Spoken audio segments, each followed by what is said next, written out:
Ce que vous pardonnez trop facilement finit toujours par vous coûter. Il y a des choses que vous pardonnez trop facilement. Des choses que vous laissez passer en vous disant que ce n'est pas grave, que ce n'est pas intentionnel, que la personne ne savait pas ce qu'elle faisait.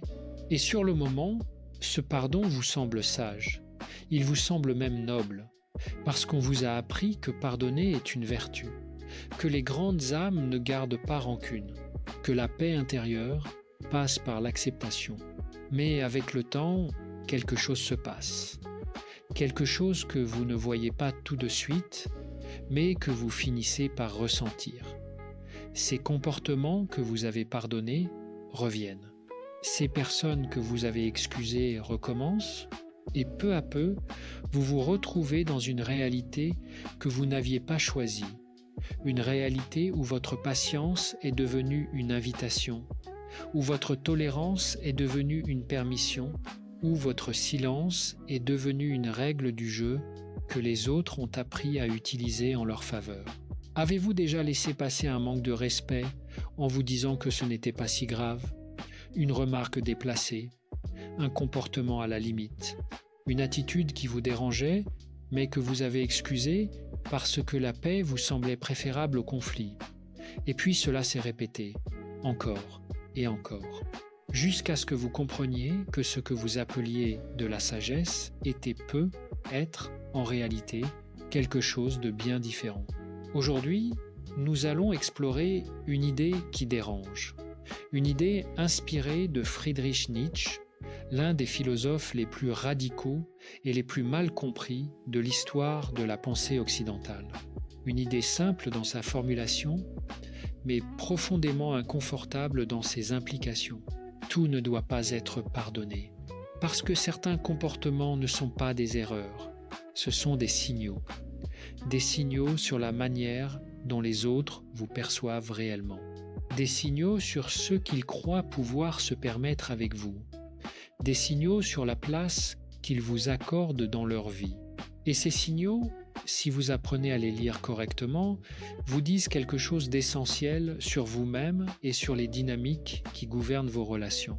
Restez jusqu'à la fin, parce que le dernier manque de respect que nous allons aborder est souvent le plus dangereux, celui que presque tout le monde accepte sans même s'en rendre compte, celui qui fait le plus de dégâts précisément parce qu'il est invisible. Le manque de respect ne commence jamais brutalement.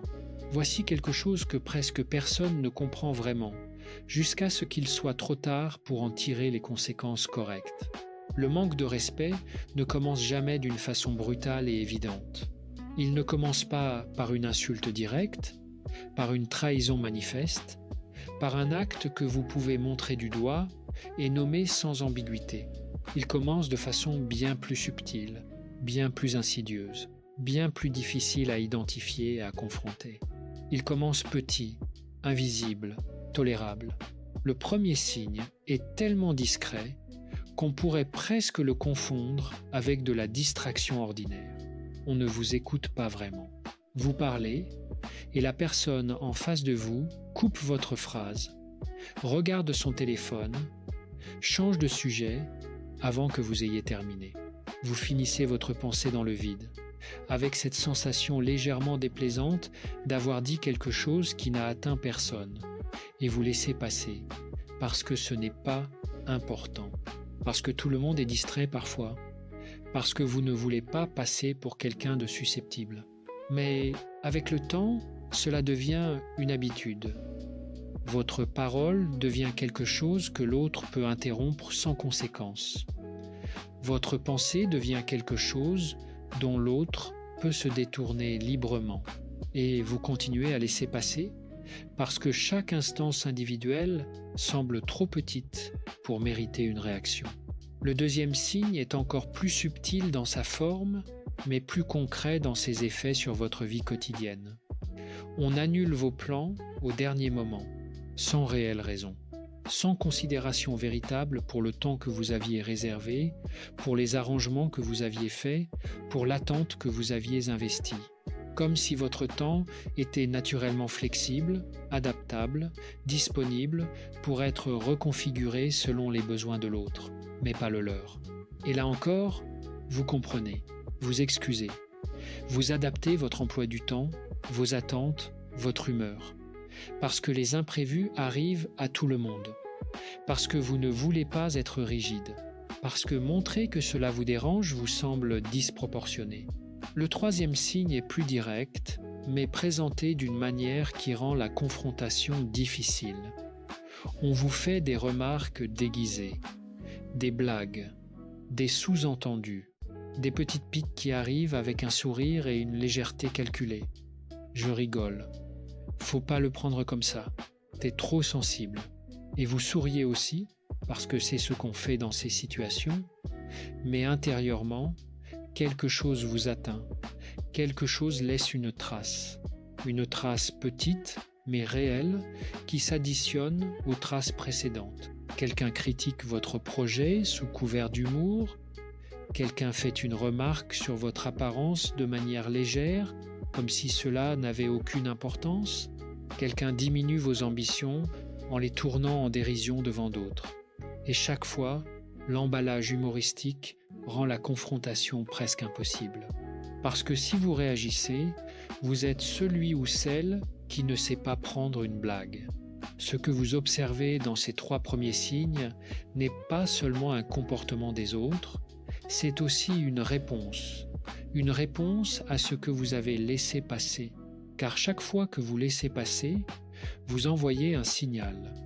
Et ce signal, même s'il n'est jamais formulé explicitement, est reçu et enregistré avec une précision remarquable. Ce que Carl Jung comprenait sur les limites et le silence, pour comprendre vraiment pourquoi ce mécanisme fonctionne ainsi, il faut aller plus loin dans la psychologie humaine.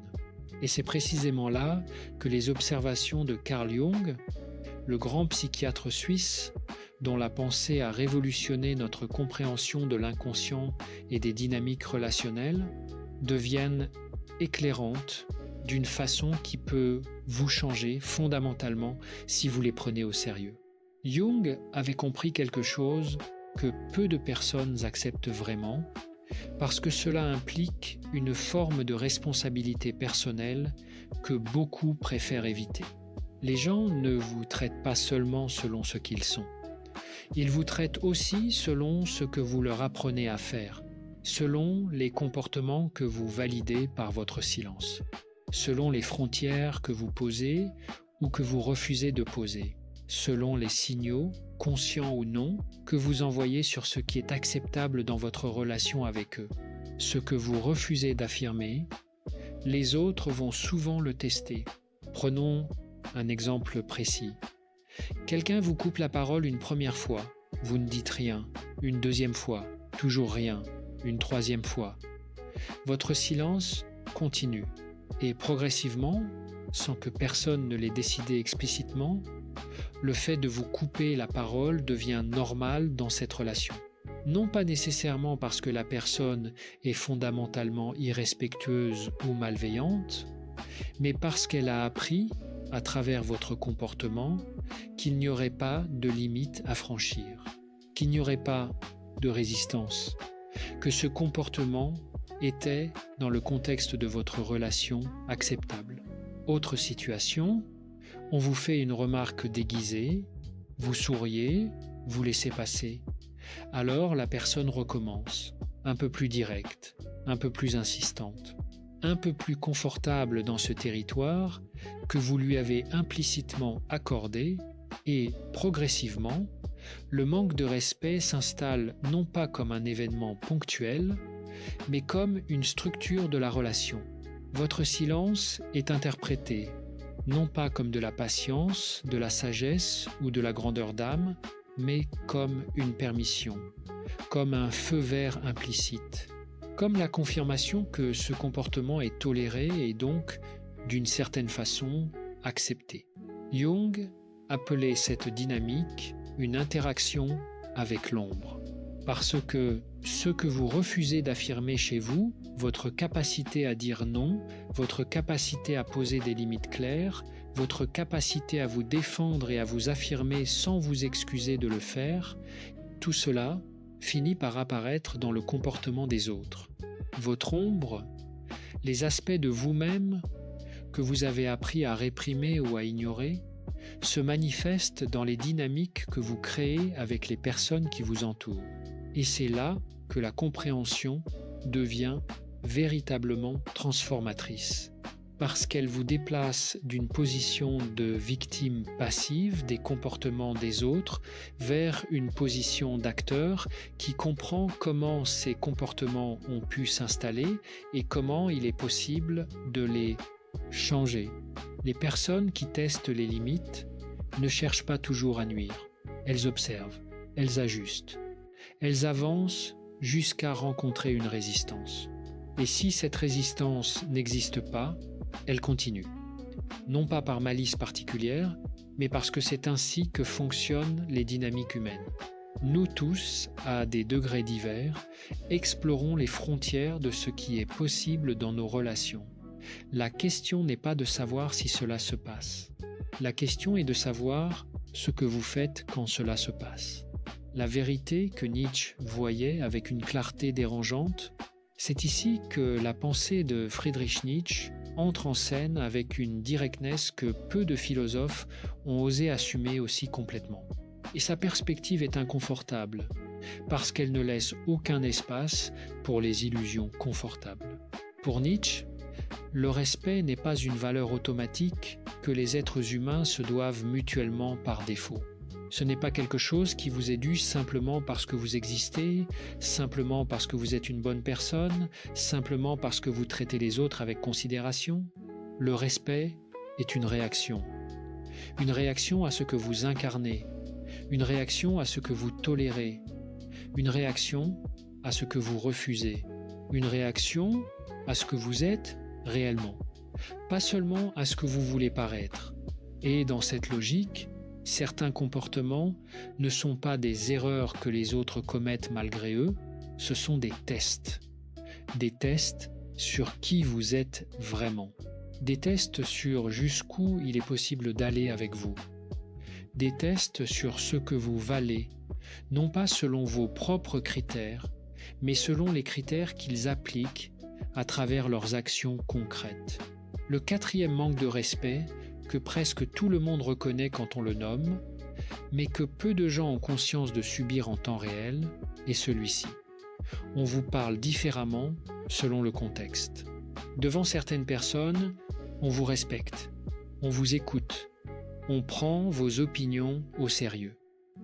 Mais ailleurs, dans d'autres configurations sociales, le ton change, moins de considération, plus de familiarité déplacée, des libertés qui ne se prendraient pas dans d'autres circonstances, comme si votre valeur et votre statut dépendaient entièrement du regard de ceux qui vous entourent à un moment donné, et non d'une reconnaissance stable de qui vous êtes.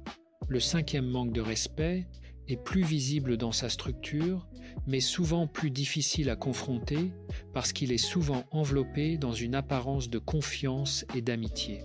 On profite de votre gentillesse, on vous demande des services, on compte sur vous, on sait que vous direz oui, parce que vous avez toujours dit oui, parce que vous avez appris à mesurer votre valeur relationnelle à travers ce que vous faites pour les autres.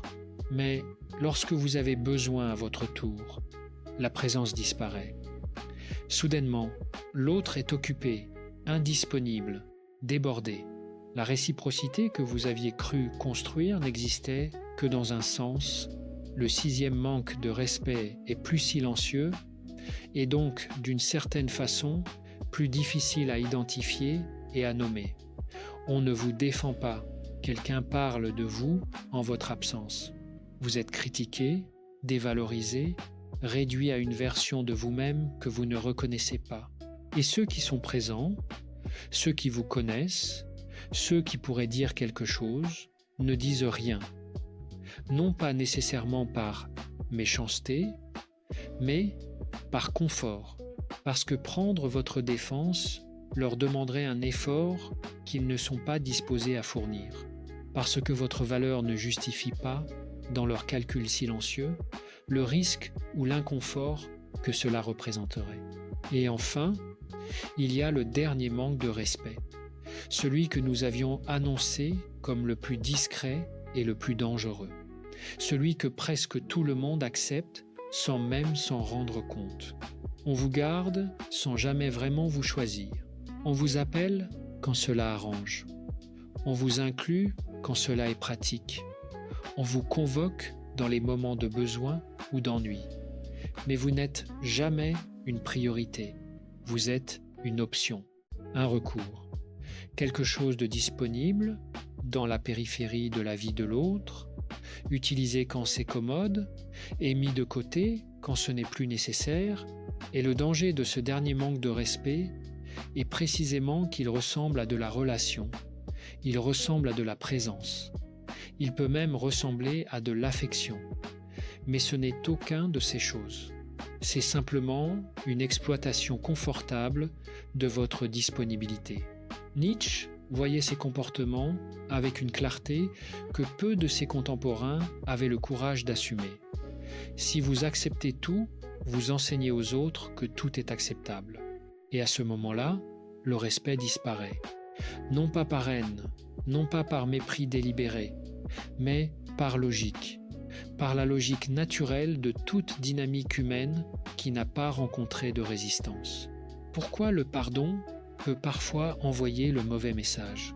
Nous vivons dans une culture qui valorise le pardon de manière presque inconditionnelle. On nous enseigne que pardonner est une force, que garder rancune est une faiblesse, que les personnes évoluées, spirituellement mûres, émotionnellement intelligentes, pardonnent facilement et avancent sans s'encombrer du passé. Et il y a une vérité dans tout cela.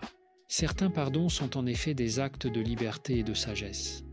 Certaines rancœurs emprisonnent plus celui qui les garde que celui à qui elles sont adressées. Mais voici ce que cette culture du pardon inconditionnel omet soigneusement de mentionner. Le pardon, dans certains contextes relationnels, n'est pas reçu comme un acte de sagesse. Il est reçu comme une confirmation, comme la confirmation que le comportement pardonné était, en fin de compte, sans conséquence réelle, comme la confirmation que vous êtes le type de personne qui accepte, qui comprend, qui excuse, qui revient toujours, et cette confirmation, aussi bien intentionnée soit-elle de votre côté, change la dynamique de la relation d'une façon qui vous est défavorable. Tout pardonner ne vous rend pas respecté, cela vous rend prévisible. Et ce qui est prévisible est rarement vraiment respecté. Pensez-y un moment. Dans les relations où vous vous êtes montré le plus compréhensif, le plus patient, le plus enclin à excuser et à pardonner, avez-vous été traité avec plus de respect ou avec moins? Soyez honnête avec vous-même. Parce que la réponse que vous allez trouver en vous, si vous la cherchez vraiment, est probablement différente de ce que vous voudriez qu'elle soit. La vraie question n'est pas de savoir s'il faut pardonner. La vraie question est de comprendre ce que votre pardon enseigne aux autres sur votre valeur. Ce que chaque pardon accordé sans condition communique sur ce que vous pensez mériter. Ce que chaque tolérance excessive signale sur la manière dont vous vous positionnez dans la relation. Car chaque fois que vous laissez passer un manque de respect, vous définissez une norme, vous tracez une ligne. Et cette ligne, une fois tracée, devient votre réalité relationnelle. Elle devient la base sur laquelle les autres construisent leur comportement envers vous. Et si cette ligne est trop basse, si elle permet trop, si elle exclut trop peu, la réalité qu'elle crée sera une réalité où le manque de respect est structurel, où il est intégré dans le fonctionnement même de vos relations les plus importantes. Le respect commence là où la tolérance s'arrête. Non pas la tolérance intelligente, celle qui distingue l'essentiel de l'accessoire et qui sait quand une souplesse est utile et quand elle est néfaste. Mais la tolérance par défaut, celle qui s'applique non pas parce que vous avez réfléchi et décidé que c'était la meilleure réponse, mais parce que le conflit vous fait peur, parce que la désapprobation vous est insupportable, parce que vous avez appris quelque part que votre valeur dépendait de votre capacité à être acceptable pour tout le monde. Ce qui se passe vraiment quand vous commencez à poser des limites, si vous décidez de ne plus tolérer ces comportements, quelque chose va changer, et pas seulement chez les autres, chez vous, de façon profonde et parfois surprenante. Au début, cela peut sembler simple dans sa formulation. Dire non, refuser certaines attitudes, poser des limites claires et les maintenir, réagir quand quelque chose vous dérange au lieu de laisser passer, exprimer ce que vous ressentez au lieu de l'absorber en silence. Mais très vite, une réaction apparaît, et cette réaction peut être déstabilisante si vous n'y êtes pas préparé. Certaines personnes vont s'éloigner, celles qui profitaient de votre disponibilité, celles qui comptaient sur votre silence pour continuer à agir comme elles le souhaitaient, celles qui étaient à l'aise dans la relation précisément parce que vous ne disiez jamais rien. Et cet éloignement peut être douloureux, surtout si vous l'interprétez comme une confirmation que vous avez eu tort de vous affirmer, que vous avez brisé quelque chose qui valait la peine d'être préservé, que les limites que vous avez posées étaient excessives ou injustes. Mais voici ce qu'il est essentiel de comprendre dans ces moments-là. Vous ne perdez pas des relations, vous perdez des dynamiques. Il y a une différence fondamentale entre ces deux choses. Une relation est un lien entre deux personnes qui se voient, se respectent et se choisissent mutuellement. Une dynamique est un arrangement, souvent implicite, qui définit comment les choses fonctionnent entre deux personnes. Et beaucoup de ce que nous appelons des relations ne sont en réalité que des dynamiques. Des arrangements dans lesquels votre rôle est défini par votre disponibilité, votre tolérance et votre incapacité à refuser. Quand vous commencez à poser des limites, les vraies relations survivent et s'enrichissent. Les dynamiques s'effondrent parce qu'elles n'avaient pas d'autre fondation que votre absence de limites. Prenons un exemple concret. Vous refusez une demande que vous auriez acceptée auparavant, une demande qui vous coûtait quelque chose, qui empiétait sur votre temps ou votre énergie, mais que vous acceptiez parce que vous n'osiez pas refuser. La personne insiste, puis change d'attitude, devient plus froide, plus distante, peut être même légèrement hostile. Non pas parce que vous avez fait quelque chose de mal, mais parce que le rapport de force a changé, parce que la dynamique dans laquelle elle était confortable a été perturbée. Et si vous observez cette réaction avec lucidité, sans vous laisser envahir par la culpabilité que vous pourriez ressentir, vous verrez quelque chose de révélateur, la qualité réelle de ce lien que vous pensiez avoir. Parce qu'une personne qui vous respecte vraiment ne change pas radicalement d'attitude simplement parce que vous avez dit non une fois. Une personne qui tient à vous pour ce que vous êtes et non pour ce que vous faites ou acceptez peut gérer vos limites sans se sentir trahi ou sans chercher à vous culpabiliser. Autre situation, vous réagissez à une remarque déplacée calmement, sans agressivité, sans drama, mais avec fermeté. Je préférerais que tu ne parles pas de moi de cette façon. Ce type de remarque me dérange. Et soudain, la personne ajuste son comportement parce qu'elle a rencontré une limite, parce que, pour la première fois dans votre relation, il y a eu une résistance. Et cette résistance, contrairement à ce que vous craignez peut être, n'a pas détruit la relation. Elle lui a donné une base plus solide. Les limites ne détruisent pas les relations saines. Elles détruisent seulement celles qui dépendaient de votre absence de limites. Et cette destruction, aussi douloureuse soit-elle dans l'immédiat, est en réalité un service que vous vous rendez à vous-même, parce qu'elle vous libère d'arrangements qui vous coûtaient bien plus que vous ne le réalisiez. Ce que vous observez chez vous quand vous changez. Mais parlons maintenant de ce qui se passe en vous parce que c'est peut être la partie la plus importante et la moins souvent abordée.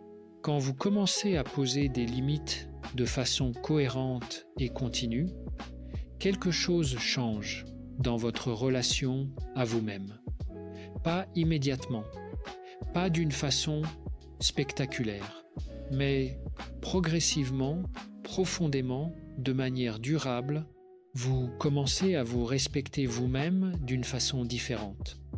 Non plus le respect que vous vous accordiez en théorie, en vous disant que vous valez quelque chose, que vous méritez mieux, mais un respect concret, incarné dans vos actions, dans vos refus, dans vos choix, un respect qui se manifeste dans la façon dont vous répondez à ce qui vous est fait, et cette évolution intérieure a des effets extérieurs que vous n'auriez peut-être pas anticipés. Les personnes qui vous entourent commencent à vous percevoir différemment. Non pas parce que vous avez changé de personnalité ou que vous êtes devenu quelqu'un d'autre, mais parce que vous émettez des signaux différents, parce que vous incarnez quelque chose de différent, parce que la façon dont vous vous positionnez dans vos interactions a changé d'une manière que les autres perçoivent, même s'ils ne sont pas capables de la nommer explicitement. Il y a quelque chose que Nietzsche aurait reconnu dans cette évolution, ce qu'il appelait la volonté de puissance, que beaucoup ont mal compris comme une aspiration à dominer les autres, était en réalité une invitation à devenir pleinement ce que vous êtes, à assumer votre valeur sans vous excuser de la revendiquer, à exister dans le monde avec la fermeté de quelqu'un qui sait ce qu'il vaut et qui n'a pas besoin de la validation constante des autres pour maintenir cette conviction. Et cette fermeté, cette façon d'être présent à vous-même et dans vos relations est précisément ce qui génère le respect. Non pas parce que vous cherchez à l'imposer, non pas parce que vous intimidez ou que vous dominez, mais parce que vous incarnez quelque chose qui rend le manque de respect plus difficile, plus coûteux, plus risqué pour celui qui l'envisage. Cette transition demande cependant une chose que peu de gens sont vraiment prêts à accepter. Elle demande du courage, non pas le courage spectaculaire des grandes confrontations, des discours préparés, des déclarations fracassantes, mais le courage ordinaire de maintenir une limite quand la pression sociale vous pousse à la lâcher. Le courage de laisser quelqu'un être déçu ou contrarié sans immédiatement chercher à réparer cette déception. Le courage d'accepter que certaines personnes ne resteront pas et que leur départ n'est pas une preuve de votre insuffisance, mais une confirmation de la nature réelle du lien que vous aviez. La vérité finale sur le pardon, les limites et ce que vous méritez, nous voici au cœur de ce que nous voulions explorer ensemble aujourd'hui. Et avant de formuler la vérité finale, prenons un moment pour récapituler le chemin parcouru. Vous avez vu que le manque de respect ne commence jamais de façon brutale. Il s'installe doucement dans les interruptions, dans les annulations, dans les remarques déguisées. Il devient progressivement plus visible dans la façon de vous parler, dans l'exploitation de votre gentillesse, dans le silence de ceux qui auraient pu vous défendre. Et il culmine dans cette place floue, indéfinie, périphérique, qu'on vous accorde sans jamais vraiment vous choisir. Vous avez vu comment Jung explique que votre silence est interprété non comme de la sagesse, mais comme une permission. Comment ce que vous refusez d'affirmer devient le territoire que les autres explorent et occupent. Comment les limites que vous ne posez pas finissent par définir le traitement que vous recevez. Vous avez vu comment Nietzsche place le respect non pas comme une courtoisie automatique, mais comme une réaction à ce que vous incarnez et à ce que vous tolérez. Comment certains comportements sont des tests. Comment votre réponse à ces tests définit votre réalité relationnelle. Et vous avez vu ce qui se passe quand vous commencez à changer. Comment certaines personnes s'éloignent et comment cet éloignement révèle la véritable nature de ces liens. comment les relations qui survivent à vos limites sont les seules qui méritaient vraiment d'être préservées. Maintenant, voici la vérité finale, celle que Nietzsche aurait probablement formulée sans détour, avec la franchise un peu cruelle qui caractérise sa pensée à son meilleur. Le pardon n'est pas toujours une preuve de sagesse. Parfois, c'est une absence de limite habillée en vertu. Parfois, c'est une façon de vous protéger de l'inconfort d'une confrontation en vous racontant que vous êtes au-dessus de cela. Parfois, c'est la version la plus élaborée d'une peur. La peur d'être abandonné, rejeté, désapprouvé, si vous cessez d'être quelqu'un qui accepte tout et pardonne tout. Tout pardonner ne vous rend pas respecté. Cela vous rend prévisible. Et dans la logique des dynamiques humaines, ce qui est prévisible est rarement vraiment respecté. Ce qui est prévisible est utilisé. Ce qui est prévisible est géré. Ce qui est prévisible est commode. Mais il n'est pas respecté au sens profond du terme, au sens d'une reconnaissance sincère de votre valeur et de votre importance. La vraie question n'est donc pas de savoir s'il faut pardonner. Certains pardons sont libérateurs et nécessaires. La vraie question est celle-ci. Qu'est-ce que votre pardon enseigne aux autres sur votre valeur? Chaque fois que vous laissez passer un manque de respect, vous définissez une norme. Et cette norme devient votre réalité. Le respect commence là où la tolérance s'arrête. Non pas toute tolérance, mais cette tolérance-là, celle qui vous coûte quelque chose, celle qui diminue peu à peu l'image que vous avez de vous-même, celle qui vous place dans des relations où vous donnez plus que vous ne recevez et où vous excusez plus que vous ne devriez avoir à le faire. Car au fond, la question la plus importante de toute cette réflexion n'est pas celle que vous posez aux autres, elle est celle que vous vous posez à vous-même. Quel est le traitement que vous acceptez réellement? Quelle est la norme que vous avez établie par vos comportements, vos silences et vos pardons? Et est-ce la norme que vous choisiriez consciemment si vous pouviez recommencer? Si la réponse honnête à cette dernière question vous dérange, alors vous savez déjà ce que vous avez à faire. Vous savez où commencer. Non pas avec une grande confrontation, non pas avec un discours préparé, non pas avec la résolution de tout changer immédiatement, mais avec une seule chose, un seul refus, un seul moment où, au lieu de laisser passer, vous choisissez de répondre, doucement, fermement, sans violence, mais sans cette souplesse infinie qui vous a coûté si cher pendant si longtemps. Quel est le manque de respect que vous ne laisserez plus jamais passer? Prenez le temps de répondre à cette question. Pas pour nous, pas pour quelqu'un d'autre, pour vous. Parce que dans la réponse que vous allez trouver, il y a le début de quelque chose d'important, le début d'une relation à vous-même et aux autres construite sur une base différente. Une base où votre valeur n'est pas négociable. Une base où votre temps, votre énergie et votre présence sont des ressources précieuses que vous choisissez d'offrir et non des ressources que les autres prennent par défaut. Et si vous commencez à poser des limites aujourd'hui, si vous commencez à répondre différemment à ce que l'on vous fait, voici la dernière question à vous poser. Êtes-vous prêt à voir qui restera vraiment demain? Parce que ceux qui resteront, ceux qui traverseront cette transition sans s'éloigner, sans se braquer, sans chercher à vous culpabiliser de votre changement, ceux-là méritaient votre présence. Ceux-là étaient là pour vous et non pour l'arrangement confortable que vous représentiez. Et dans ce cercle réduit, dans cette réalité relationnelle épurée, vous trouverez quelque chose que vous cherchiez peu, être depuis longtemps, sans savoir exactement comment l'atteindre. Du respect véritable, du respect qui ne dépend pas de votre conformité, du respect qui ne disparaît pas quand vous dites non, du respect qui reconnaît votre valeur non pas malgré vos limites, mais précisément à travers elles. C'est cela que Nietzsche voyait, c'est cela que Jung expliquait, et c'est cela que vous pouvez commencer à construire aujourd'hui si vous en faites le choix.